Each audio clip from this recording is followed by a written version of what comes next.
Incredible flavours, even better stories. One pour, 10 minutes. Aussie bourbon lovers sharing bourbon with Australia. Well, it's just so exciting, H. We're in Loretto, Kentucky, Star Hill Farm. With a very special guest. Very special guest. We've got Dr. Blake Layfield, Master Distiller, Head of Innovation and Blending here at Maker's Mark. Thanks so much for joining us on the podcast, Blake. Thanks so much for having us. Yeah. Thank you so much for coming all the way from Australia.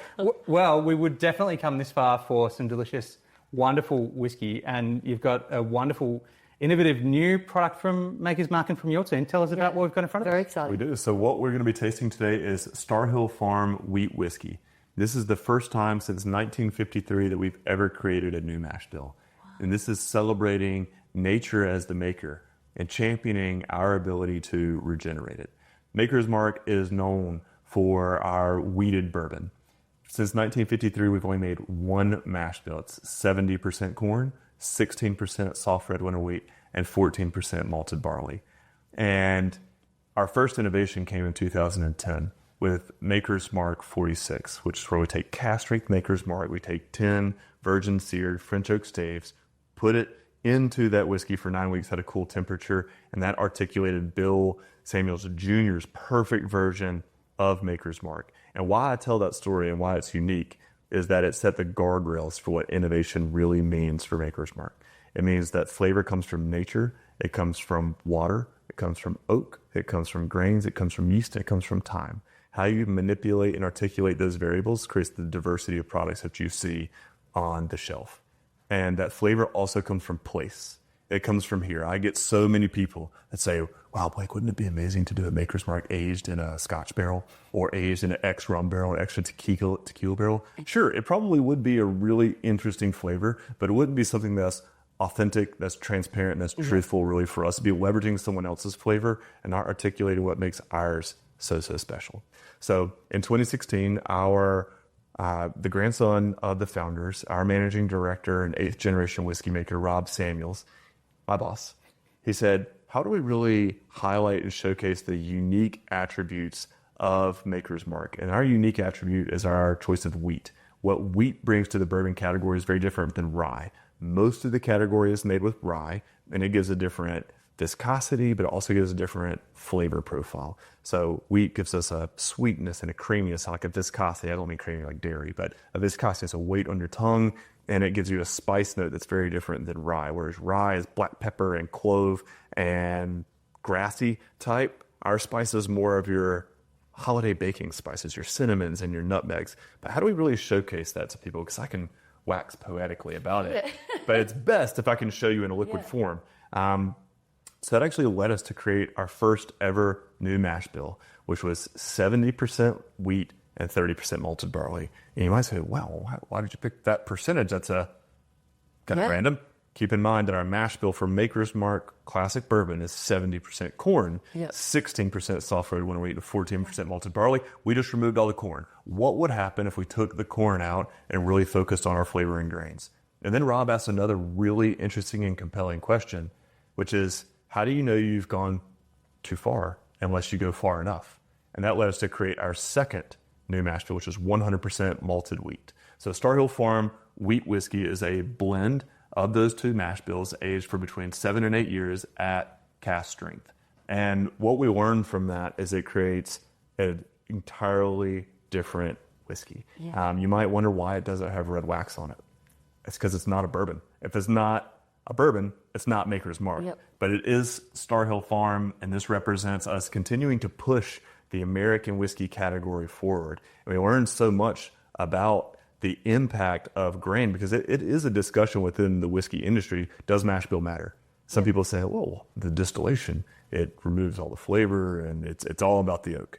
And what we definitively showed, for us at least, is that no, new make spirit and the mash bill absolutely matters. And then we started to really think about, well, why did our founders choose soft red winter wheat? We're starting to explore varietals of grain. And then as we started to go on some of that exploration, said, wow, well, if the varietal matters, we were getting some reports of these really great varietals in different parts of the U.S. We would bring them here and they would taste totally differently. Well, does terroir matter for grains? And then when it comes to terroir, is it just the environment around it, like the temperature and the rainfall, or is it the actual soil, the biology of the soil and the farming conditions? And as we started to explore all of these topics, which will be future parts of the Star Hill Farm release, we started to really understand that regenerative agriculture really not only sustains the environment, but improves the soil biology itself, which then makes more flavorful crops. And it led us to certify all of our new make spirit for Maker's Mark. In November of 2023, is certified for regenerative agriculture. And Star Hill Farm is really what we credit for us pushing forward in that sustainable manner. So let's have a little taste of nature. Cheers. Yeah, Cheers. cheers.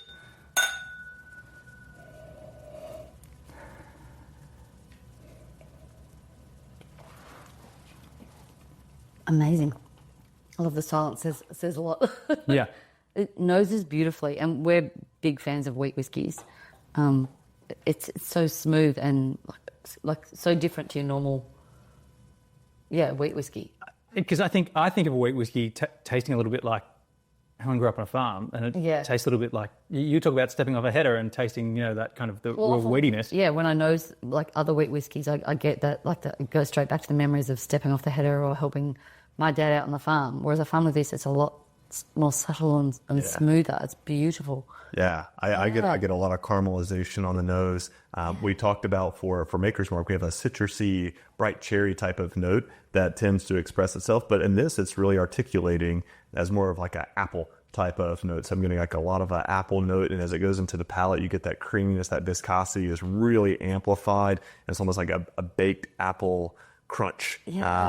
On the mid palate that cascades into some nice like toasted pecan notes, and you get that spice that I mentioned that's really coming out, those baking spices quite nicely on the back end. Right. There's like that nice warmth afterwards. I think I'm surprised by how close it tastes to not. It doesn't taste like your sour age, but it does taste like a great bourbon almost in a way that surprised me.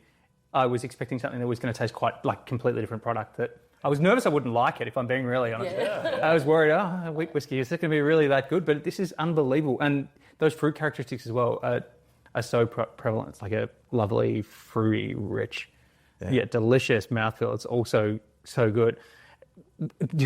When you started the process, were you surprised by the way that it kind of came through, and you were kind of tasting it as it was kind of aging? Were you surprised by how it came through? We honestly didn't know how it was going to taste, but that was why we did the work. I mean, some experiments work, some of them don't. But that's why it's called innovation.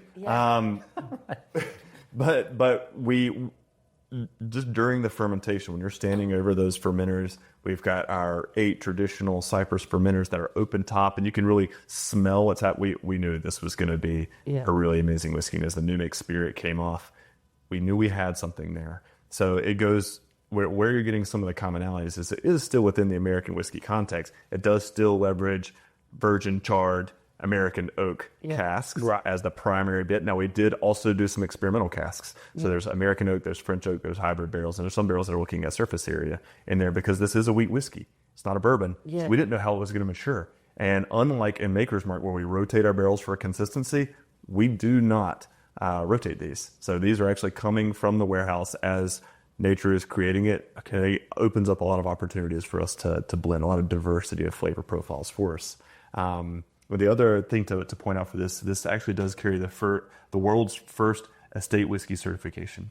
And what that means to your customers and consumers is that we make this product, that we mill it, we mash it, we ferment it, we distill it, we barrel it, we bottle it at this distillery, which is actually quite uncommon in today's whiskey industry, where there's many NDPs or non-distillery producers where they're buying bulk from someone else, putting their label on it. So this showcases transparency and authenticity to your customers and consumers. It also means that 2/3 of the grains come from within a 75-mile radius of the distillery. I know miles don't translate to kilometers, but it's a short distance around the distillery. So you get flavor of place. You're getting sustainability. You're getting that flavor of terroir and that real impact. So that's what that means. And we're carrying this certification is actually through an independent third party, the University of Kentucky. It is a global whiskey certification. So you'll actually start to see this coming out of Ireland, Scotland, Mexico, the U.S., and Japan coming out very soon. We know there's many other people that are coming out with this. So you get to be part of all of the process. Yeah.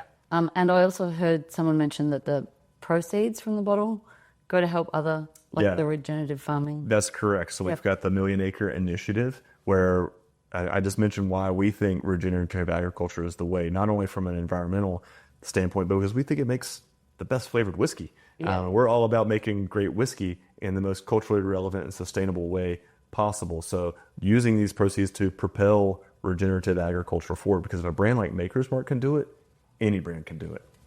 Amazing. There's some cool things as well, and I know we're running out of time again, but there's some cool things on this bottle that I've noticed.